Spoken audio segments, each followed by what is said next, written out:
Hello दोस्तों, कैसे आप सब लोग। तो दोस्तों, जैसा कि आप जानते हैं कि हम लोग हमारी क्लास 12 की जो पॉलिटिकल साइंस बुक है उसका पहला चैप्टर जो था डिस्कस कर रहे थे। दोस्तों, इसके पहले की वीडियो के अंदर मैंने आपको इस चैप्टर का एक शॉर्ट इंट्रोडक्शन दिया था, जिसमें मैंने आपको बेसिकली कोल्ड वॉर होता क्या है उसके बारे में बताया था। तो दोस्तों, चलिए आज का इस वीडियो की शुरुआत करते हैं। दोस्तों, आज का हमारा जो पहला टॉपिक होने वाला है वो है origin of the cold war, यानी कि कोल्ड वार की आखिरकार शुरुआत कैसे होती है, कोल्ड वार का आखिरकार उदय जो होता है वो कैसे होता है। दोस्तों, कोल्ड वार की शुरुआत को जानने के लिए क्या होता है, हमको कोल्ड वार का जो थोड़ा बहुत हिस्टोरिकल बैकग्राउंड जो होता है वो देखना पड़ेगा, यानी कि कोल्ड वार के पहले की थोड़ी बहुत हिस्ट्री जो होता है वो पढ़नी जो होता है पड़ेगी। दोस्तों, आपको पता है कि कोल्ड वार जो होता है वो 1945 के पीरियड के बाद जो होता है वो शुरू होता है। लेकिन दोस्तों, 1945 के पीरियड से पहले क्या था, वर्ल्ड के अंदर जो था एक बहुत बड़ा इवेंट हुआ था, जिसको हम सेकेंड वर्ल्ड वार के नाम से जानते हैं। द्वितीय विश्व युद्ध जो था वो लड़ा गया था, लगभग 1939 से लेकर के 45 तक का। इसमें दोस्तों होता क्या है कि सितंबर 1939 के अंदर हिटलर की लीडरशिप के अंदर क्या होता है, जर्मनी पोलैंड के ऊपर अटैक करता है और वहीं से सेकेंड वर्ल्ड वार की शुरुआत जो होती है वो हो जाती है। सेकेंड वर्ल्ड वार के अंदर दोस्तों हमारे दो ग्रुप जो थे कंट्रीज के, उन्होंने पार्टिसिपेट किया था। एक का नाम था एक्सिस पावर, जिसमें दोस्तों हमारे थे जर्मनी, इटली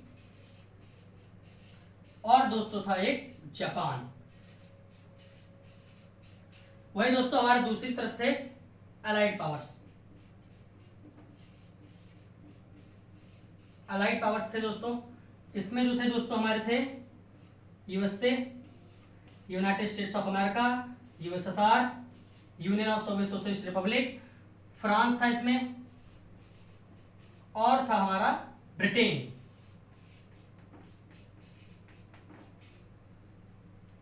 लेकिन दोस्तों यहाँ पे गौर करने वाली बात जो है वो ये है कि जो यूएसएसआर था दोस्तों, यानी union of Soviet socialist Republic, इसने जो था दोस्तों सेकेंड वर्ल्ड वार की शुरुआत में, जब द्वितीय विश्व युद्ध शुरू होता है उसमें इसने अलाइड पावर्स का जो था वो साथ नहीं दिया था।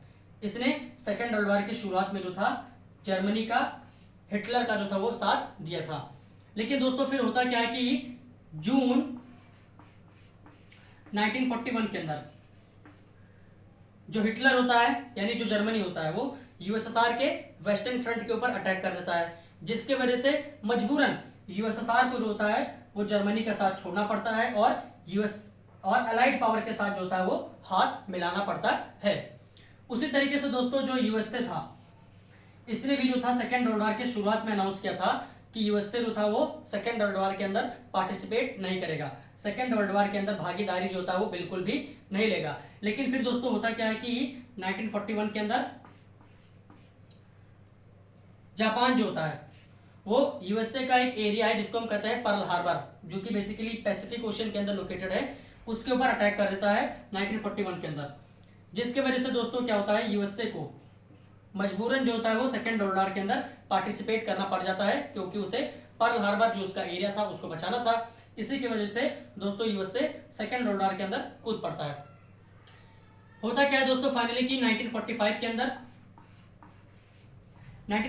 के अंदर जो यूएसए होता है उसने क्या किया, जापान के दो सिटीज थी जो कि आप जानते होंगे, हिरोशिमा और नागासाकी, उनके ऊपर क्या करता है, दो एटम बम, एक का नाम था लिटिल बॉय और दूसरे का नाम था हमारा फैटमैन, उनको दोस्तों गिराता है और जापान जो होता है वहीं खत्म हो जाता है। और जापान के खात्मे के साथ साथ दोस्तों हमारा जो सेकेंड वर्ल्ड वार होता है वो भी खत्म हो जाता है। अब दोस्तों यहाँ पे गौर करने वाली बात जो है वो ये है कि यूएसए और यूएसएसआर, जिन दो कंट्रीज के बीच में आगे चल करके हमारी कोल्ड वार की जो राइवलरी थी वो शुरू होती है, वो अभी तक यानी कि 1945 तक क्या था, एक साथ थे, एक ग्रुप के अंदर थे, एक साथ जो था इन्होंने सेकेंड वर्ल्ड वॉर को लड़ा, जीता भी। तो फिर आखिरकार 1945 के बाद ऐसा क्या हो जाता है जिसकी वजह से ये दोनों एक दूसरे के दुश्मन बन जाते हैं? ऐसा आखिरकार क्या हो जाता है इन दोनों के बीच में जिसकी वजह से इनके बीच में कोल्ड वॉर की राइवलरी जो होती है वो शुरू हो जाती है? तो चलिए दोस्तों देखते हैं कि आखिरकार ऐसे कौन कौन से रीजन थे जिसके वजह से कोल्ड वॉर की जो राइवलरी होती है वो यूएसए और यूएसएसआर के बीच में जो होती है वो शुरू होती है। ऐसे कौन कौन से कारण थे उनके बारे में अब हम डिस्कस करने वाले हैं। लेकिन दोस्तों इस टॉपिक को बताने से पहले मैं आपको कुछ पॉइंट जो था बता देना चाहता हूं कि जो भी टॉपिक मैं आपको अब जो ये पढ़ाने जा रहा हूं ये सिर्फ और सिर्फ आपके नॉलेज पॉइंट ऑफ व्यू के लिए काफी ज्यादा इंपॉर्टेंट है, जो कि आपको इस पहले चैप्टर को समझने में बहुत ज्यादा मदद करेंगे। ये दोस्तों आपको बुक में जो होता है एनसीईआरटी बुक में लिखा हुआ बिल्कुल भी नहीं मिलेगा। लेकिन दोस्तों अगर आप इस टॉपिक से रिलेटेड बोर्ड में या फिर आपके स्कूल में किसी भी तरीके के क्वेश्चन आते हैं और आप इन सारे पॉइंट्स को लिखते हैं जिनको मैं भी आपको बताने जा रहा हूं, तो आपके एक भी मार्क्स होता है वो बिल्कुल भी नहीं कटेंगे, ऐसी मैं आपको गारंटी देता हूं। और दोस्तों दूसरी बात यह है कि कोल्ड वॉर की शुरू होने में जो था कोई 2-3 कारण जो थे रिस्पॉन्सिबल नहीं थे। कोल्ड वॉर के शुरुआत में शुरू होने में जो था दोस्तों बहुत सारे ऐसे कारण थे जिसकी वजह से हमारी कोल्ड वॉर राइवलरी जो होती वो शुरू होती है। लेकिन दोस्तों यहाँ पे हम कुछ 2-3-4 जो मेन रीजन थे जिसके वजह से क्या होता है कोल्ड वॉर की राइवलरी जो होती है वो शुरू होती है उनको डिस्कस करेंगे। तो चलिए दोस्तों शुरू करते हैं। दोस्तों हमारा जो सबसे पहला कारण था जिसकी वजह से कोल्ड वॉर राइवलरी शुरू होती है वो था हमारा आइडियोलॉजिकल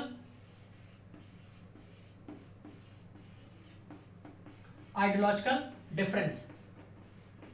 इसमें दोस्तों होता क्या है कि जो यूएसए था वो तो फॉलोअर होता है डेमोक्रेसी का और ये फॉलोअर होता है कैपिटलिज्म का। वही दोस्तों हम अगर बात करें यूएसएसआर की तो दोस्तों हमारा जो यूएसएसआर होता है ये फॉलोअर होता है कम्युनिज्म का और ये फॉलोअर होता है दोस्तों हमारा सोशलिज्म का। अब दोस्तों अगर हम इन दोनों की आइडियोलॉजीज को थोड़ा बहुत डिस्कस करें तो अगर हम बात करते हैं कैपिटलिज्म की तो दोस्तों कैपिटलिज्म की जो आइडियोलॉजी होती है ये प्राइवेट ओनरशिप के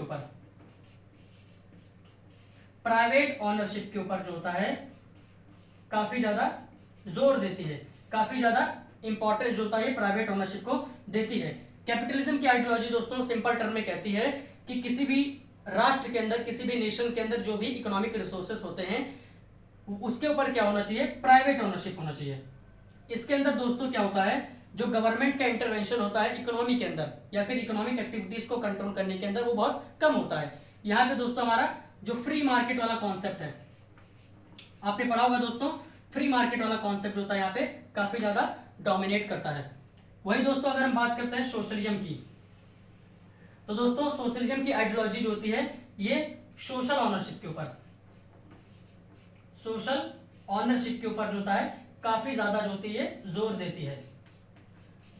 सिंपल टर्म में दोस्तों सोशलिज्म की आइडियोलॉजी जो होती है वो कहती है कि किसी भी राष्ट्र के या फिर किसी भी नेशन के जो इकोनॉमिक रिसोर्सेस होते हैं, जो फाइनेंशियल रिसोर्सेस होते हैं, उस पर जो होता है सोशल ओनरशिप होना चाहिए, ना कि प्राइवेट ओनरशिप होना चाहिए।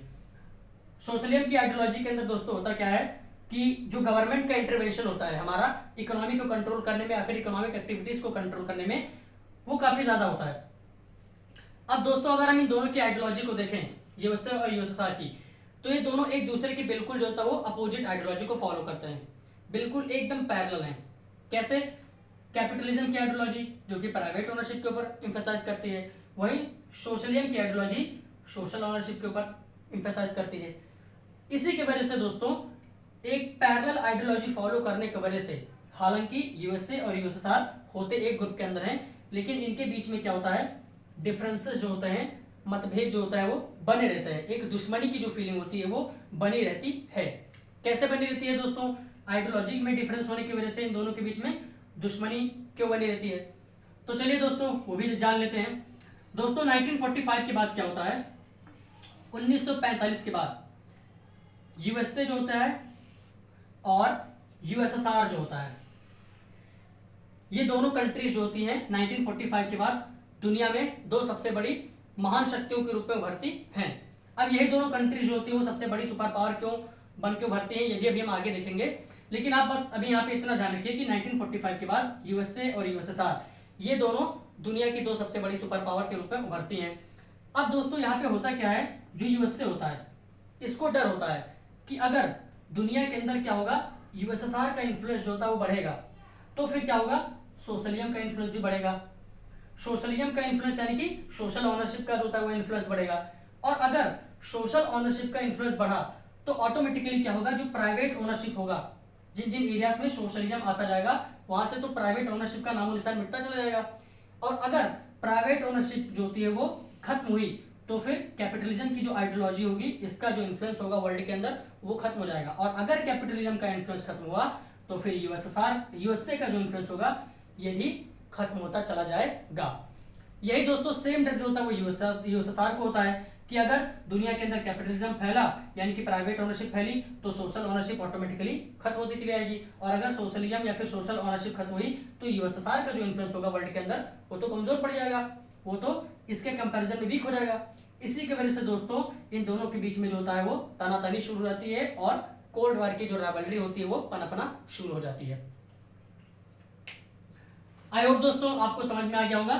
अगर दोस्तों हम दूसरा रीजन देखें जिसके वजह से दोस्तों यूएसए और यूएसएसआर के बीच में कोल्ड वॉर की राइवलरी शुरू होती है तो वो होता है स्टालिन फॉरेन पॉलिसी। इसके अंदर दोस्तों क्या होता है,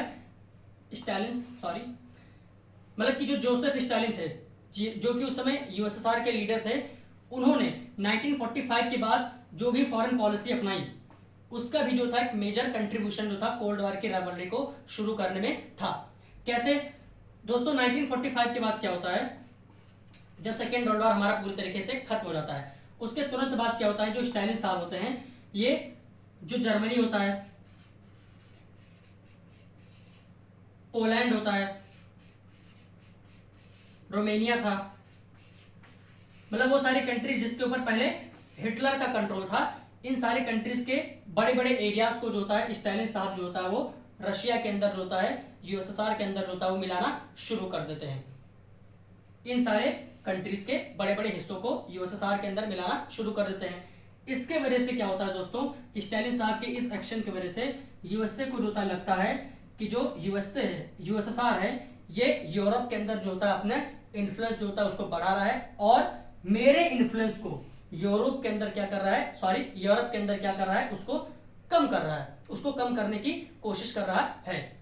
इसके वजह से दोस्तों क्या होता है, इन दोनों के बीच में फिर से कोल्ड वॉर की राइवलरी जो होता है पनपना शुरू हो जाती है, क्योंकि इसके वजह से क्या होता है, मतभेद जो होता है दोनों के अंदर क्रिएट होना शुरू हो जाते हैं, एक दूसरे के प्रति मिसअंडरस्टैंडिंग जो होता है वो क्रिएट होना शुरू हो जाती है। अगर दोस्तों हम तीसरा रीजन देखें जिसकी वजह से हमारी कोल्ड वॉर की राइवलरी शुरू होती है, तो ये बहुत ही इंपॉर्टेंट रीजन है दोस्तों, जिसका काफी हद तक जो था वो कंट्रीब्यूशन था कोल्ड वॉर की राइवलरी को शुरू करने में। अच्छे से दोस्तों इसको समझिएगा।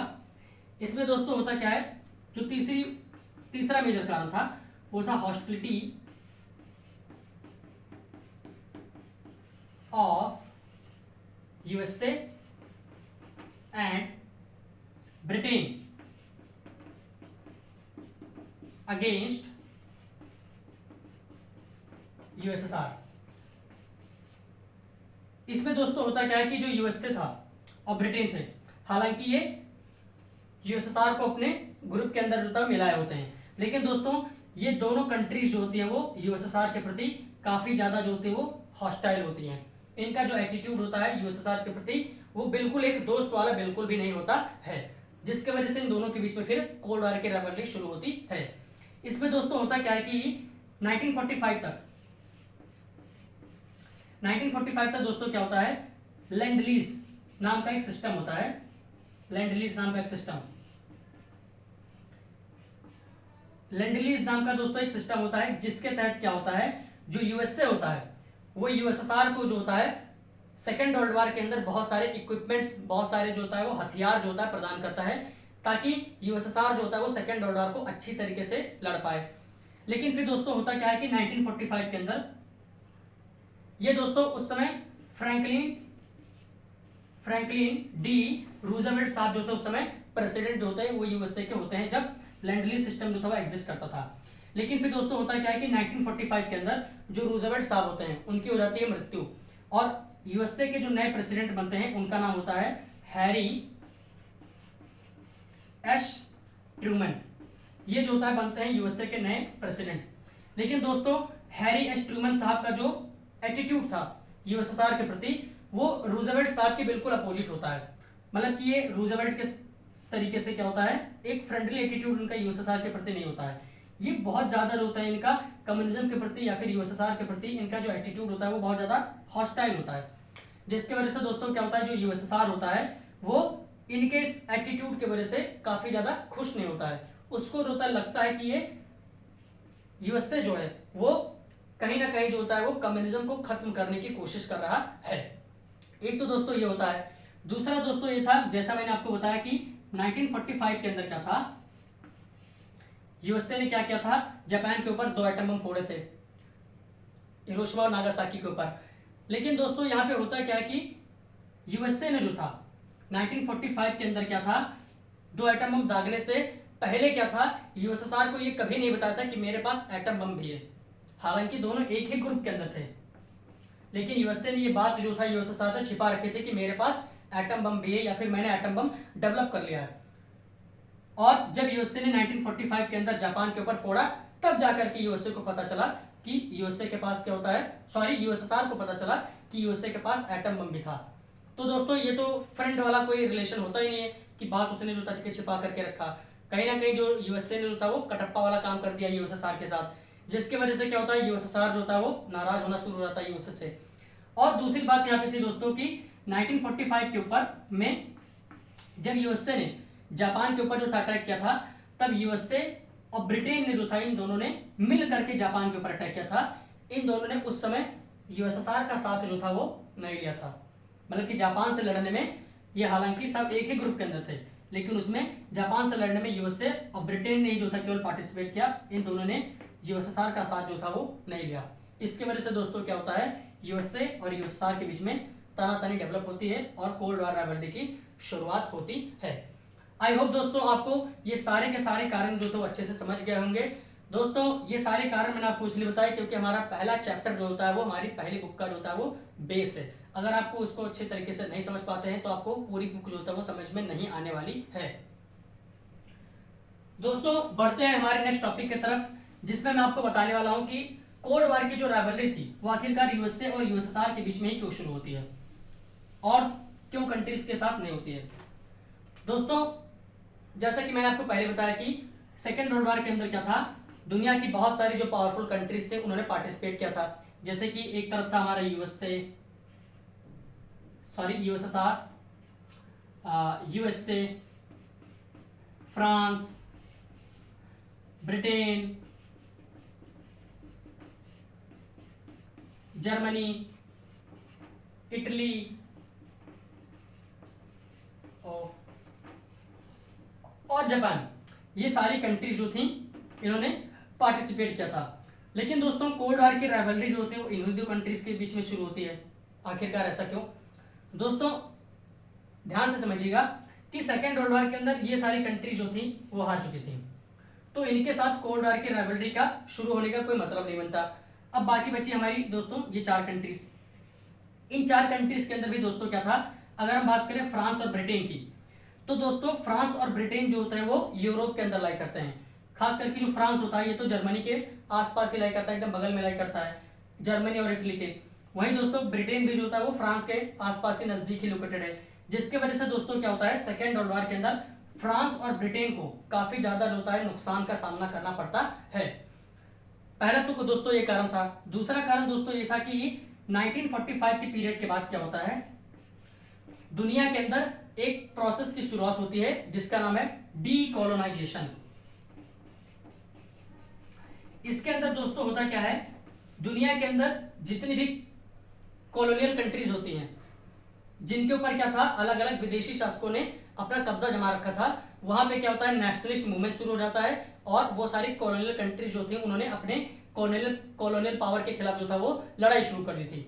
और दोस्तों आपको पता होगा कि जो ब्रिटेन था और फ्रांस थे, ये दोनों जो थे वो उस समय के वर्ल्ड के बहुत बड़े जो थे वो कॉलोनियल पावर थे। जैसे कि ब्रिटेन ने तो हमारी कंट्री के ऊपर जो था वो कॉलोनी बना रखी थी।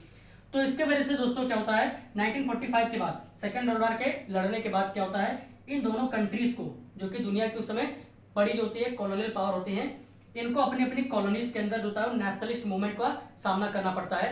इनको फिर वहां पे स्ट्रगल करना पड़ता है। जैसे कि ब्रिटेन को हमारे यहाँ पे इंडियन नेशनल मूवमेंट का सामना करना पड़ा था। इसके वजह से दोस्तों क्या होता है, ये दोनों कंट्रीज जिन्होंने ऑलरेडी सेकेंड वर्ल्ड वॉर के अंदर क्या था, बहुत ज्यादा नुकसान झेल लिया था, प्लस अपने कॉलोनीज के अंदर जो था ये नेशनलिस्ट मूवमेंट का जो था सामना कर रही थी। इसके वजह से दोस्तों ये दोनों कंट्रीज जो होते हैं वो इतना ज्यादा कैपेबल नहीं होती है कि यूएसए और यूएसएसआर को ये टक्कर दे पाए। इसके वजह से दोस्तों क्या होता है, बाकी बचती है केवल दो ही कंट्रीज और इन्हीं दो कंट्रीज के बीच में हमारी कोल्ड वॉर राइवलरी जो होती है वो शुरू होती है। आई होप दोस्तों आपको जो होता है वो समझ में आ गया होगा। दोस्तों आज के लिए जो होता है इतना ही काफी है। दोस्तों मिलते हैं अगले हमारे नेक्स्ट वीडियो के अंदर। वीडियो कैसा लगा दोस्तों आपको कमेंट बॉक्स में मुझे जरूर बताइएगा। और अगर दोस्तों आपको मेरी पढ़ाई से रिलेटेड कोई कंप्लेन हो तो वो भी सजेशन के अंदर जरूर बताइएगा। तब तक के लिए दोस्तों धन्यवाद, जय हिंद।